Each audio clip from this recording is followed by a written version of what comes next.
Hello guys, welcome back to my YouTube channel. അപ്പോൾ സിമ്പിളായിട്ട് എങ്ങനെ നെയ്യപ്പം നല്ല സോഫ്റ്റായിട്ട് ഉണ്ടാക്കാം എന്ന് നോക്കിയാലോ. അപ്പോൾ ആദ്യം തന്നെ അതിനാവശ്യമായിട്ടുള്ളത് പച്ചരി കുതിർത്ത് വെക്കുക 1 മണിക്കൂർ. എന്നിട്ട് ശർക്കര പാനി ഉണ്ടാക്കണം. ശർക്കര നമ്മൾ ഉരുക്കിയെടുക്കണം.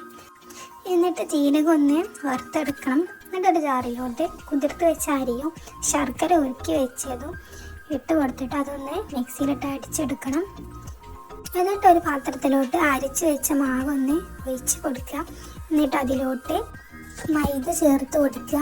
മൈദ ഇതിനെ ചേർക്കുക വെച്ചാൽ നല്ല സോഫ്റ്റായി കിട്ടാനാണ്.